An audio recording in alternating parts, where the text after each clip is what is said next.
Hey guys, Ramsey here. Welcome to another video. Today we are going to do a discontinued gem fragrance review, and yes, it is on an Amouage, one of my all-time favorite houses. And this is a long time coming because I have very rarely make mistakes in buying smaller bottles, especially when you have a huge collection. Usually the mistake is buying the bigger bottle and you say, I don't need 100 mils, I don't need 75 mils. Well, in this case, I bought a 50 mil bottle. And wow, do I regret it. It's actually the only 50 ml bottle in my entire Amouage arsenal. Everything else is 100 mils, and it is the discontinued, huge mistake by the brand in my opinion, Myths Man by the House of Amouage. Just a gorgeous packaging, and you can see the dent that I've put in this. I mean, we're coming up on the logo, and for a collection my size, that is a hell of a dent, boys and girls. And so here's the packaging, if you will. Excuse me, there is a dragon on the top, which I haven't really heard anyone talk about in the other fragrance reviews that I've seen. Granted, I've only seen one or two, but you can see this box has been carried around with me. The crest, Amouage royal crest on the top, the crown is being rubbed off, but that dragon is very interesting because this is an ash fragrance, and I'll read you a little bit of a blurb. Unfortunately, Amouage, with their new creative director, already took this off of the website. So the only chance to find it is now elsewhere. There's no more bottles on amouage.com from my understanding. But they also took down the blurb. So I have to read this off of another website. But here was one of the original blurbs from my understanding. Myths Man is a surreal mirage of oriental elements intoxicated with enigmatic tones of smoke and wood, creating a fusion of dream and ambivalence. Hell of a write-up. And it says, Myths Man, represented by the celestial Chinese dragon, a symbol of enlightenment and honor, opens with the classical beauty of chrysanthemum and orris. Now, let's just take a stop there. How many other fragrances can you think of in your collection that have a chrysanthemum note? I can tell you that outside of a Sultan Pasha sample set that he sent me that I think has one chrysanthemum note in there, and outside of a Old Creed that I've never smelled, that has a chrysanthemum note that I know of, and outside of a, there was a fragrance by the House of Matriarch that has a chrysanthemum note. I can't think of any. I mean, literally none. So just this floral note in and of itself, I think this fragrance is worth. If you're into studying different notes in perfumery, and you've never smelled this chrysanthemum note, which I have to admit, I'm not, outside of this, I almost can't think of any in my collection that have this very strange, unique floral. That's almost worth the price of admission on its own. Then you add in the fact that this is a Christopher Chong masterpiece, in my opinion. I wish I had a 100 ml bottle of this. It's actually a trio of perfumers. One of my favorite Amouage perfumers, Karine Vinchon-Spehner, who did things like Memoir Man, which I've done a full review of on the channel. She has also done Overture Man, which I have a full review on the channel. She's done Fate Man and Boundless, both of which reviews are coming on the channel. So you will be hearing more about Karine Vinchon-Spehner, and also Dorothea Piot, who I really highly rate. She did Memoir Woman, which is right on the top of my woman Amouage wish list. Memoir Woman, Ubar, which I've reviewed. And there is another fragrance called Overture Woman, which is right there on the top of my Amouage wish list. She also did Les Joues Sans Face, which I have a review of that coming on the channel very soon, hopefully. For Javoy, which I really love that fragrance, one of my favorite Javoys. And finally, there's a perfumer called Daniel Visentin, and Daniel did Lyric Man for Amouage and Myths Man. Those were his two sort of claim to fames. Other than that, he's pretty much an unknown. He did some things for Oren's Parfum and Platinum Bar, which I have no clue about those houses, and a house called Novelista, which I have no clue about. So, but this is a trio of perfumers working together with Christopher Chong as sort of the brains behind it. This is still right in the heart of the Chong era. So special juice, and I'm really sad that it's officially been discontinued. It's official. Parfumo has it. It's not on the Amouage website. I assume that's it. The nail is in the coffin for this one. So it is going to be a myth very soon. So it opens up with a few things kind of happening all at once. Very complex opening, and in fact, I would urge every single one of you, if you are someone who does first impressions, or if you sort of buy 1 ml samples or something and try it real quick, this is going to be one that you're going to need to get yourself like 3 to 5 mils. You're going to have to wear this fragrance before really understanding it. Maybe even 5 mils isn't even enough. Maybe the 20 mils that I put in this 50 ml bottle isn't even enough. It is a very complex fragrance. And in fact, that's why first impressions are so tough, because I feel like most people who have never smelled this, because this is so unique and so different and everything is happening all at once, they're going to smell this and go, no, whoa, what in the world is that? No way, out, gone. But they'll miss the beauty of the dry down. It's kind of like with Fate Man, which is another Karine Vinchon-Spehner creation, that hardcore cumin opening that some people compare to Indian food or sweaty cumin. They smell that opening and they're like, whoa, no way, but they miss the beauty of the rest of that fragrance. Very similar with Myths Man to me. But they're two completely different fragrances, in my opinion. So what ends up happening is you get this very strange, especially for people who are used to smelling fine French perfumery, if you're used to the accords of rose, jasmine, lily of the valley, you know, that kind of floral French bouquet, if you will, this is going to come as a shock out of left field, because the chrysanthemum note really dominates in the beginning. And it's basically this chrysanthemum with this very powdery, sort of very purple smelling. I think the bottle is perfect for this. It's sort of this gradient looking bottle, darker to lighter purple. And the iris note in here really gives off this powdery purple expensive smell to me.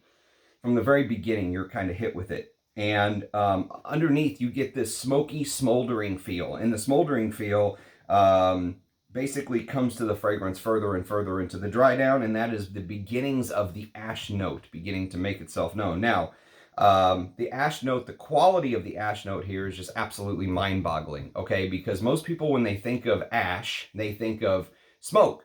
And when they think of smoke, they think of incense. They think of frankincense, right? The ash note in here is completely different from incense or frankincense. It literally smells like you're smelling ash from a volcano, is how I would imagine standing there and ash raining down from like a volcanic eruption. Or I think of like cremation. I mean, there is literally a death element of this fragrance, which we'll talk about, but that is the type of ash accord that you're going to get here. And so you can instantly see this sort of star of the show, the ash note beginning to make itself known.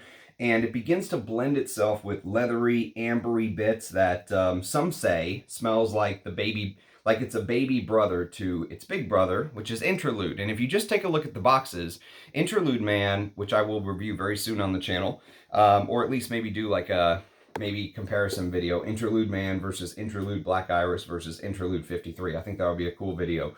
But if you look at the box, it just looks like there's chaos going on with Interlude. And I think chaos was actually a big part of Interlude, right? There is very little sense you can make of this. Some people might say, oh, it looks like a star. Oh, it looks like a flower, you know, but really it's just like splatterings of chaos. And I've heard Interlude described as angry. Well, look at the Myths box again. You know, there is definitely some similarities here, except for they've got that dragon on the top, which really is kind of like a guiding light here. There's almost nothing to point you to anything other than just chaos with Interlude, right?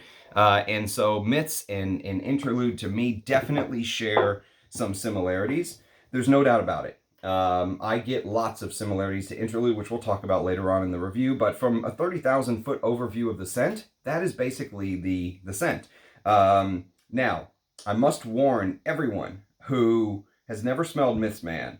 It is described as a work of art, a museum piece, a completely unwearable by some reviewers that you'll see discussing it. You know, they'll talk about the fact that it deserves to be in a museum. It is nothing that you would ever wear out and about, and I completely disagree. All of these wearings that you see, I wear Myths Man to work.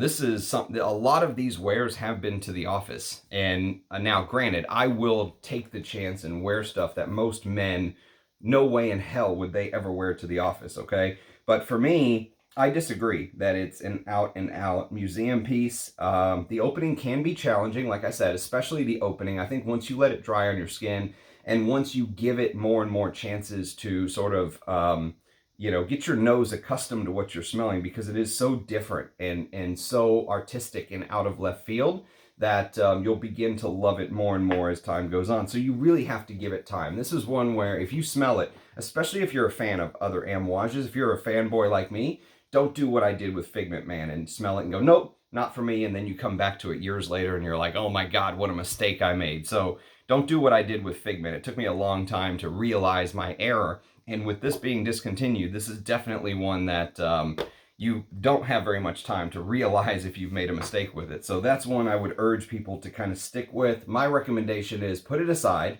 for a month or two, come back to it. And if you still hate it, put it aside for another month or two, come back to it. But wear it all the way through. Wear it as your scent of the day. Don't just spray it on your hand before bed. Really wear this, immerse yourself in the scent.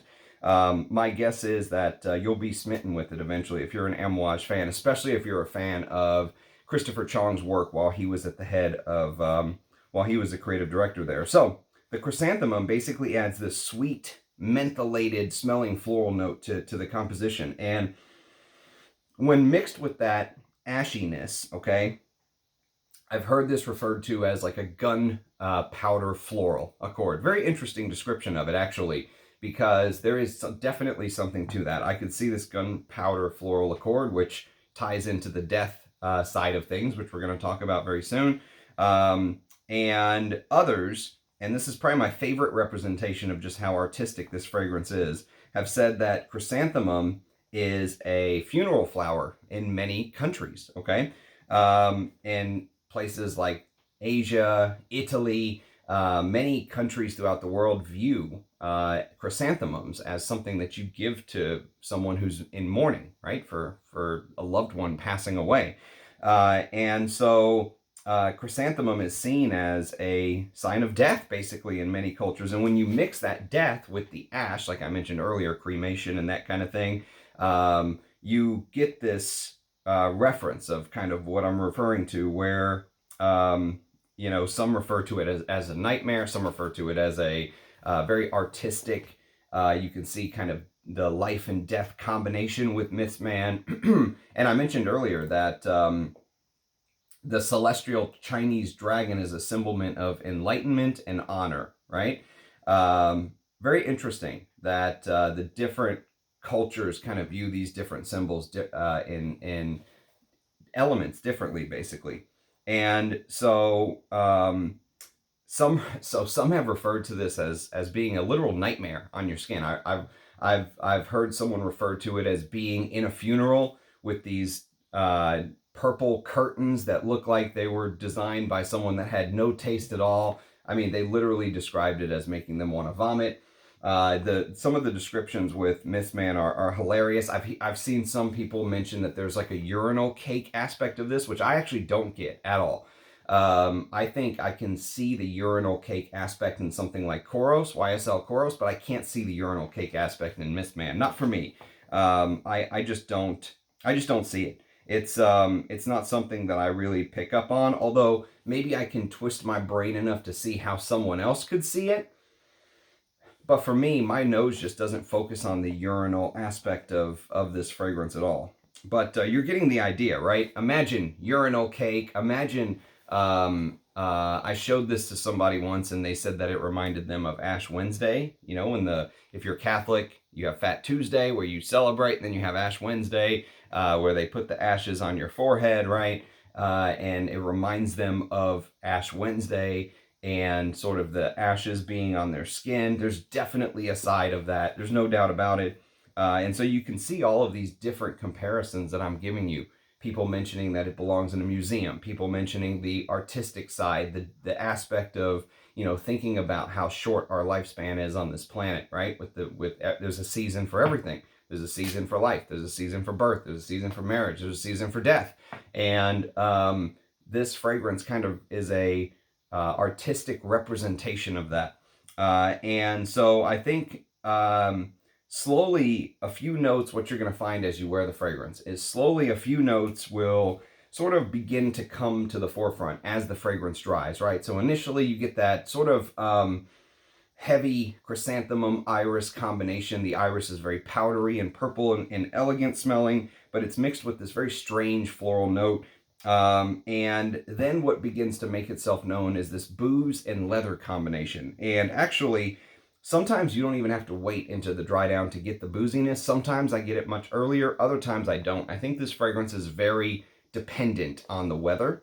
A lot of folks will tell you you only have to wear it in winter, that it can't be worn in any other season. I completely disagree. I actually really enjoy wearing this today. It's end of February, basically, here in Texas, towards the end of February. It's February the 25th right now, and it's probably going to be 70-something degrees today. I'm wearing it, and I think it works beautifully in this type of weather. Now, I wouldn't wear it in 110-degree days here in Texas, but anything, let's say, 85 or less, I think I would be okay wearing this fragrance out and about. Sometimes that cigarette ash feeling, sometimes the ashiness turns more to a cigarette smell the hotter it gets. And so I wouldn't recommend wearing it in the dead of Texas summer, but like right now in the 70s, you know, where it was in the 40s this morning and then it's in the 70s and it's going back down to the 40s tonight, perfect for that type of weather as far as I'm concerned.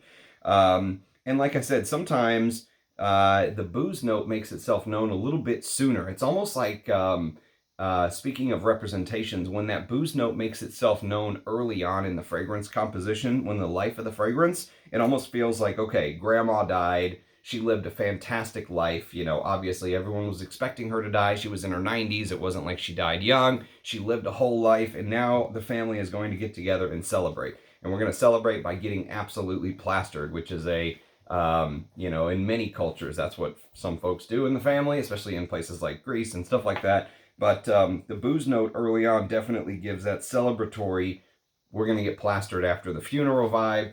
And it adds a little bit of sweetness. The rum adds this slightly spicy, sweet aspect to it that when you mix it with this unlisted ambery accord, which is very important because I think if you twisted my arm, I would have to tell you that I think there are things like a Papanax, and I think there are things like patchouli in here. And if you just look at the similarities to Interlude again, if we go back to that whole concept. So, for example, there is leather in Interlude Man. There's leather in Myths Man. There is cistus in Interlude. In Myths Man, you get labdanum in the base, okay? So the labdanum is what's supposed to make up that ambery-like accord. Labdanum is one component of amber. And in Interlude, there is frankincense. In Myths Man, there's elamite. And elamite is a note that, excuse me, we're going to be talking about more and more because pretty soon I'm going to try to review Honor Man on the channel. And that's a huge peppery elamite fragrance. And so you can basically see, though, that, and in Myths, by the way, the ash accord works in tandem with the elamite to give it this sort of frankincense feel, but in a way that you've never smelled before, in my opinion. I've never smelled a fragrance that smells like Myths, ever. It is completely and utterly unique. And I think that just goes to show how far and ahead Christopher Chong was while guiding Amouage on its path. This is 100% an Amouage. Many people criticize some of what's happening recently for not being an Amouage, and I think being an Amouage doesn't just include having, you know, white Omani frankincense in the note listing. It really is an idea of creativity and presenting something unique and different, and you know, that's the way that I view Amouage creations. And he completely hit the nail on the head with this one. It is, to me, it's 100% what an Amouage should be. And I'm always reminded of the scene. It's funny, that ash accord always reminds me of the scene in The Big Lebowski where Walter tries to dump Donnie's ashes at the end of the movie off the cliff into the ocean, and the wind blows them right back in the dude's face, and he's just sitting there like, you know, almost like the ash got in his mouth. And if you've never seen The Big Lebowski, shame on you. Watch that movie right now. One of the best comedies of all time. But just imagine how dry his mouth was when the ashes flew back into his face, right? And that's kind of, just imagine waking up after like a week-long bender in Vegas and you did not bring a toothbrush, right? That is kind of how this dry ashiness, but somehow the peppery, spicy, sort of musky floral side of the chrysanthemum cuts through all that. And it cuts through it with the powdery Very elegant smelling iris. Very, feels like there's an expensive side to this fragrance. Even though it's clearly a artistic fragrance, there's also an elegant, classy side of it. You're paying a lot of money for this fragrance. There's no doubt about it, especially now that it's discontinued. I have no clue what bottles are going for, but if you can still find them around 250 or 300, what they were selling for, I would absolutely be all over this. In fact, I would love a backup bottle because this is one of those that I just never want to be without. But I'll cherish the juice that I have left from here on out. And if you just think about this sort of transition from the ash I was mentioning earlier to that purpley, powdery iris, the bottle is perfect to me. They absolutely nailed the bottle, in my opinion. And just think about the dragon sort of spraying its fire and turning everything into ash. And if you kind of follow his trajectory, it almost looks like the fire right here is coming straight from the dragon, right? Burning whatever the hell this is. And then it goes into something completely different over here. But just imagine that dragon just turning everything in its path into ash. Or just imagine that volcanic eruption, if you will. Or imagine like a Roman style cremation where they put you up on a pyre in the forest and just burn your body. That is kind of the ashy, the ashy connotations that come to my mind. And the floral feeling of this fragrance turns from that sweet purple smelling mum chrysanthemum feel a bit more into a well-rounded traditional floral, I would say, that you're more used to as the hours tick by, because what ends up coming to the forefront is this sort of not traditional rose, but there is a rose accord that pulls the fragrance away from that initial heavy purple smell, right? Rose usually, depending on the type of flower, the type of rose that you're smelling, but here it just kind of pulls it away from that opening, which can be so strange to people, that musky floral, which I just think people aren't used to smelling chrysanthemums, is really what it is, at least not in my opinion, especially not in perfumery. And some men will instantly smell that 1-2 punch of chrysanthemum and rose, and they'll be like, oh God, this is a big no for me. I would say that they're making a huge mistake. I would urge them to give the fragrance more time, especially if you're into the fragrances that I'm into. Obviously, if you're into wearing Bleu de Chanel or something like that, you're gonna hate this. You know, this is not your thing. If you're into wearing Sauvage or, you know, Versace Eros or those kind of designers, you're gonna smell this and go, who in the hell would want to smell like this? What crazy person out there would want to smell like Myths Man? But, you know, for someone like me, you smell this on me as I'm walking by, you know that you're smelling someone who is not a sheep, does not follow the crowd, right? I'm a ram, not a sheep. And so there is definitely, it tells you something about the type of person who would have the balls to wear that. And it's interesting because as the fragrance dries, traditional masculine notes do start to come to the forefront. It's not all feminine. In fact, I don't even think this fragrance has a sexual side. I don't think it's masculine. I don't think it's feminine. But you do get some masculine notes that balance everything out. So for example, the vetiver and the leather come along into the dry down, and the warmth of that interlude-like ambriness basically kind of mixes in. It's almost like they took interlude and did their first flanker. This is not a flanker, but it's almost like it kind of is. Although Amouage never did flankers, just like I've said before that if you've watched my Roja reviews, there is a fragrance called Majestic Oud, and there is a fragrance called Roja's Hautlux. Hautlux is like $3,500 retail, right? Majestic Oud was, I forget, $1,800, $1,950, whatever it was. It was very expensive. But they both shared a similarity to me, to my nose. When I wear both, I could kind of feel almost like the base was somewhat similar, and then they kind of went in their own direction.